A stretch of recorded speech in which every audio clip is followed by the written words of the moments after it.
have any horses until after I left the position. Ils ont eu des chevaux qu'après que j'ai quitté mon boulot. C'est un peu dommage.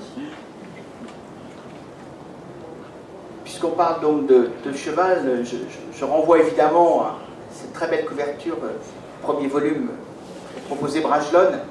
Et puis, le cheval, eh bien, dès le début, dès le deuxième chapitre, le voilà qui entre en scène.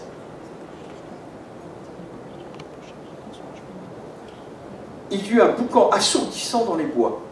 Arbres et arbustes furent secoués comme si quelque créature sauvage, bien plus imposante qu'un écureuil, saccageait l'entrelacs de branches du sous-bois. Elle imaginait déjà des cougars en furie et des loups enragés. Elle ne portait aucune arme susceptible de chasser la bête et ne pouvait pas non plus s'enfuir en courant. Ses pieds semblaient avoir pris racine. Elle inspira avec difficulté. La bête, innommable, quelle qu'elle soit, chargeait dans sa direction à toute allure.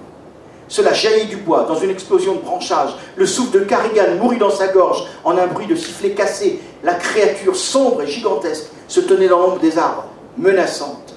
Son souffle s'échappait en un halètement, sifflant par des naseaux évasés, tel un démon des enfers. Carrigan ferma les yeux et recula d'un pas. Quand elle les rouvrit, ce fut pour voir un cheval et son cavalier déboucher en titubant sur la route, et non le maléfique dragon des légendes. Des brindilles et des feuilles s'en tombèrent au sol dans leur sillage. Le cheval, un alezan aux longs membres, écumait de sueur et haletait comme s'il avait galopé à bride abattue.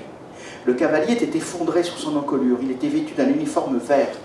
Les branches avaient laissé des balafres sanglantes sur son visage pâle. Ses larges épaules tremblaient d'épuisement. Il tomba du cheval, autant qu'il en descendit. Carrigan poussa un cri en apercevant 2 flèches de couloir noir fichées dans son dos. « S'il vous plaît », il lui fit signe de son gant cramoisi. Voilà, première rencontre. Non, c'est pas le dragon, c'est un cheval écumant, mais surtout son cavalier blessé. Carrigan, jeune fille d'une bonne maison, appelée à un destin de commerçante importante, comme son père. Carrigan vient de rencontrer son premier cavalier vert. Elle va accepter une mission, et c'est évidemment le début de ses ennuis, comme vous pouvez le constater. 5 volumes après, elle ne s'en est pas remise. Christine Brittain, quand vous décrivez cette scène avec un peu d'humour, même si la scène va être tragique, vous démarrez un peu comme si un monstre allait surgir. D'ailleurs, c'est ce qu'on attend, un dragon, une bête féroce et tout. C'est un cheval. Donc la tension retombe, mais à ce moment-là, évidemment, le cavalier est blessé. Cette tension repart dans une autre direction. La menace n'est pas le cheval, la menace, c'est ce que les hommes ont fait à notre homme. Quand vous décrivez cette scène, est-ce que justement, vous ne jouez pas entre le faux monstre qui se révèle est un cheval, et c'est donc relativement rassurant, pour ensuite repartir sur les vrais monstres, les vrais dangers, qui sont les hommes, ou du moins certains d'entre eux?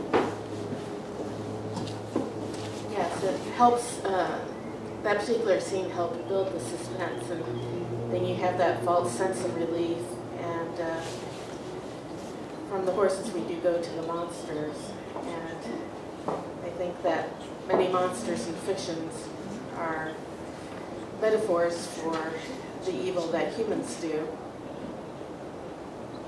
Alors effectivement, je pense que ça aide vraiment le suspense, cette espèce de soulagement qui en fait ne devrait pas être, puisque on se rend compte qu'en fait il y a vraiment un danger. Mais pour moi, effectivement, on passe du cheval au monstre, parce que dans la fiction, les monstres sont des métaphores pour le mal que les hommes peuvent faire.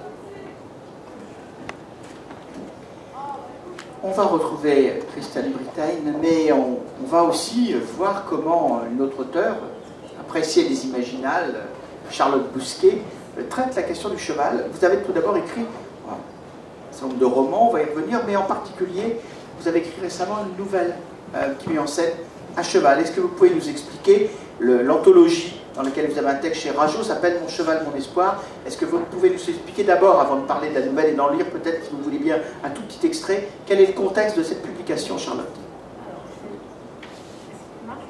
Non. Donc il s'agit d'une nouvelle, d'un recueil de différents auteurs d'horizons aussi différents que l'imaginaire ou la littérature de jeunesse.